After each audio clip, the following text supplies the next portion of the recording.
Hey everyone, this is an Amalgia video, and today we're going to be talking about all the unlockable shops that are now available on Harv's Island in Animal Crossing New Horizons version update 2.0.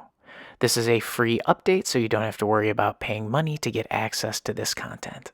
So one of the main requirements, other than having your game be up to date with version 2.0, is that you've met Harv and done his whole Phototopia tutorial. If you're a new player and you're advancing through the game, eventually you'll see Harv walking around your island. When I was a new player, I think I saw him after about a week, but I don't know if it was tied to the completion of any of the island objectives that Nook has you build. But if you and Harv are already acquainted, head down to the airport in your town and talk to Orville, and then click on I want to go to Harv's Island in order to trigger the next cutscenes that you need. You're also going to want to make sure you're carrying 100,000 bells on your character in your inventory before you set out.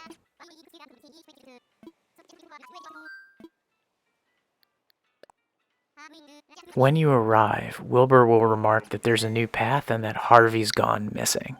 So there is a new path and it leads to a clearing, but Harvey's not missing. He's just in the new space waiting for you to come find him. Head north from the dock, around the side of his house, and look for the big wooden arch. The first time you travel here and the clearing is new, there will be no ADB terminal for withdrawing or depositing bells, but after a day, after you trigger this cutscene, one will just appear, so then you don't have to worry about showing up here without money. So the first thing Harv does is introduce you to Hariet. Hariet is a returning Animal Crossing character, and she cuts your hair. You have to wait one day after this cutscene for her to unlock her services, but they are free, but you can only do it once a day. The benefit is that she can unlock new hairstyles that you don't normally have access to when she cuts your hair. Harv asks you to help build the shops of the collective, and it's done by talking to these 6 gyroids.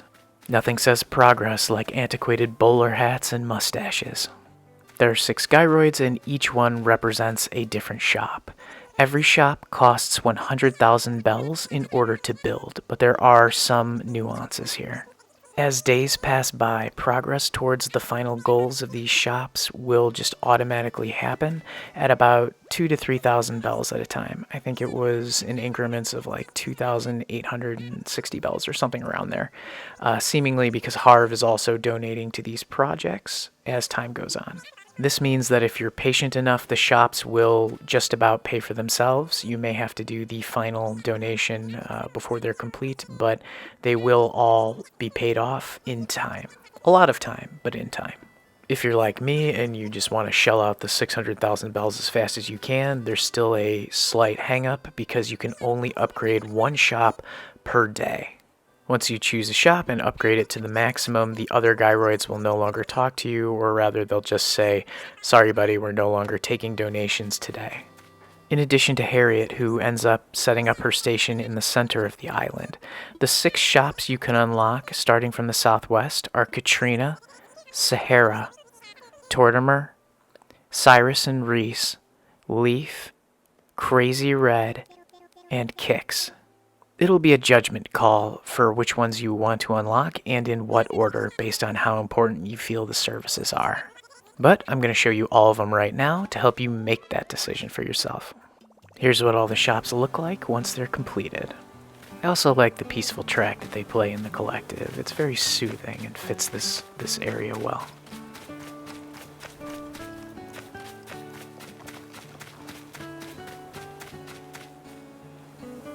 As I mentioned before, Hariet is the first one to unlock, and she's the one you don't have to pay for.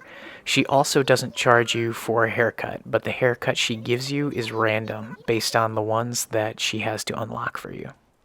Some of the new hairstyles are cool, and some of them are pretty out there, but either way, they're interesting. If you don't like the one she gives you, though, she gives you the option to change right back, and you won't hurt her feelings by telling her, oh no. If you do want to keep your original hairstyle, just hit oh no, and then when she asks you if you want to change back, just say yes please, and it's that simple.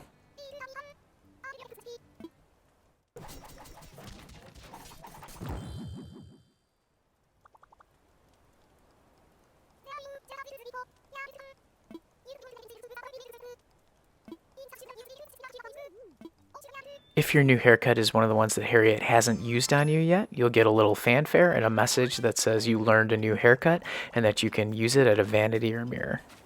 Now let's check out the shops that you have to pay for, starting with Kicks. Most of the shops on the island change their selection of items weekly, but there are a few exceptions that I'll try to point out. Something to note in Animal Crossing version 2.0 is that a lot of the shops have completely new items that were never available before. This includes an entire new class of items Kix carries that are handbags. Most handbags, if you've ever seen villagers carrying bags around your own town where they just kind of carry a bag, that's what it looks like. But there are some exceptions, like this cool furoshiki bag that makes you look like a bandit. You just sling it over your shoulder and it looks really funny. Now let's talk about Crazy Red. Crazy Red has paintings and a raffle. Both of his paintings can be fake at any given time. They also change weekly, but if you buy one, then he seems to replace the one you bought with a new painting that can also be fake or real the next day. This means that if you don't mind paying the 4,900 whatever bells for buying his counterfeit art, then you can just buy the knockoffs and then dump them in the trash to speed up the rate at which he refreshes his paintings and hopefully find more real ones. Also, when one of these shop owners is visiting your town, they will not be on Harv's island for the day. And in the case of Crazy Red, this means that he'll be on his boat and he'll completely refresh the paintings he has on his boat. They won't be tied to the ones on Harv's island. And by the time he comes back to the island, the ones you bought will be refreshed with new paintings.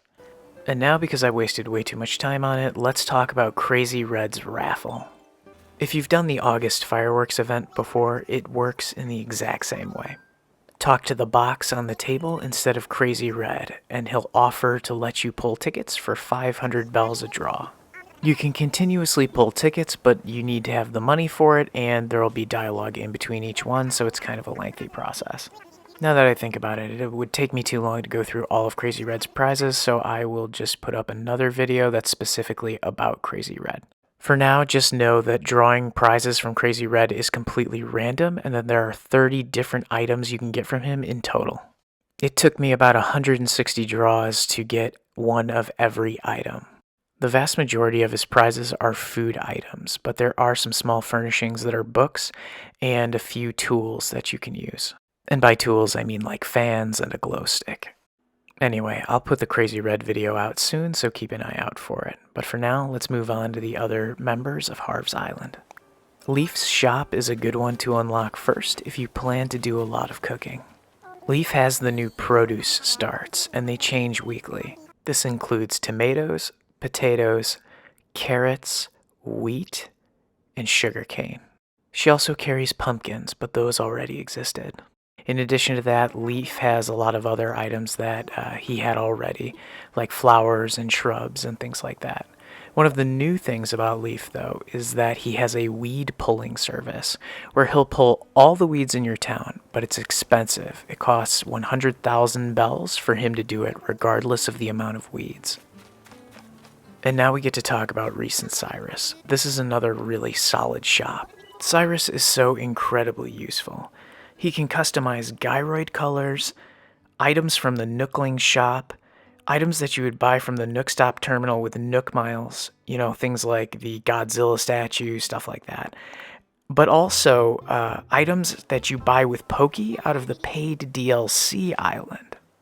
This is really exciting because especially with the items at the Nookling shop, you used to have to just wait and hope that all the colors would eventually appear in the shop so that you could collect every variant. And now you can just pay him a small amount of bells to just change the color and collect them all. The other thing that's really interesting about him being able to customize the regular furniture from the Nookling shop is that he can add design accents to many of the items. Not all of them, but many more than I ever imagined that he would be able to. This means that there will be a bunch of default pictures that you can slap on tables, or he was able to alter one of my Pokey item headphones to be a different color and have the Amalgia logo on the sides. So that was really cool. So if cooking's not your thing and you want to do a lot of decorating and design work, Cyrus may be the best first pick for you. The other great things about Cyrus are that he charges bells, and it's usually really cheap. It depends on how expensive the item you're getting customized is, but for the most part, everything cost me only like 1,000 bells. And I think the most expensive thing I've seen so far were actually those headphones where he charged 4,000 bells in order to customize them. Another great thing about Cyrus is that when he crafts something, it's instantaneous delivery. I'm so glad Nintendo put a lot of effort into the colors that they offer and the small design details. Like here, this black marble counter was really cool looking. Moving on to the next station you can unlock, it's Tortimer. Tortimer is a returning character from the older Animal Crossing games, especially in the GameCube version where he used to be the mayor. This isn't a shop, it's more just a way to access your storage from Harv's Island so that you don't have to travel back and forth. This is probably the most useless of all the stations, so regardless of what you want to do, this is the best one to save for last. I'll keep an eye on Tortimer in case talking to him for subsequent days ends up unlocking some kind of other feature, but for now I don't know of anything else that he has other than just pure storage, so save him for last. If it ends up changing, I'll pin a comment on the video. Moving on to Saharah's shop, the way this works was a much needed change. There's no rug buying ticket nonsense or anything about the mysterious walls and floors. You can just buy the mysterious walls and floors outright, and she even has new options in version 2.0 that weren't available before. Her wares change weekly regardless of what you buy or don't buy. And last but not least is Katrina. So Animal Crossing games have always had a luck system that works behind the scenes, and this game is no different. I mean, the way luck impacts your in-game life has differences from the older installments, but it's very real and in this game, so get used to it. She has two main categories of things that you can ask her to do. The first is to check your luck, and the second is to check your relationship with a villager. I could talk about the harmful effects and beneficial effects that she can cast on you with her magic for a long time. But I think what I'll do is I'll just go over the basics and then do a separate video on her that's more in depth. Firstly, if the picture in the crystal ball has a red aura, that seems to be tied to money luck. If it has a blue aura, that's belongings luck, and if it has a green aura, that's health luck. Also, there's a fourth category with a pink aura that is relationship luck. Within many of these categories, there are also different messages that you can get, and the type of message seems to indicate the type of bonus that you're getting. So in belongings luck, for example, I've had a few different messages. Not all of them I've been able to figure out what they do at this point, but there was one about unbreakable tools, and it literally gave me unbreakable tools. I first was trying a flimsy rod, which normally breaks after 10 caught fish, and I was at like 41, still no break. And then I was like, let me speed this up with a flimsy axe. So a flimsy axe normally has 40 chops, and I did about 250 chops, and the axe didn't break. Also, the very next day, the axe was still fresh, and so it literally counted as like tool invincibility, not just like it wore it down to 1 and then kept it from breaking. So that was pretty interesting. It's funny, after all this time, people wanted unbreakable tools, now we have them, but it's just temporary, and if you can get it from Katrina. So now let's talk about the bad luck Katrina can give you. I've only seen bad belongings and money luck at this point. I haven't seen bad health luck, but I'm sure it exists. The thing, though, about bad luck is that it kind of costs you a lot of money in the long run, but it's sort of lucky in an odd way. When you get bad luck, she'll offer you the chance to purify your bad luck, but it costs 10,000 bells in order to do it.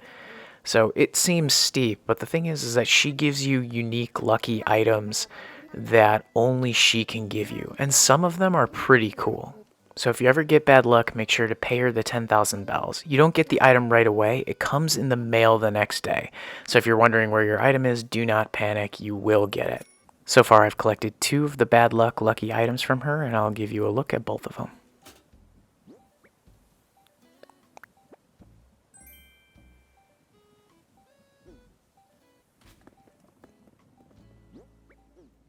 And so here's the first one I got, the lucky horseshoe. Since it goes on a door, it leads me to believe that lucky items also work outside, which is good news.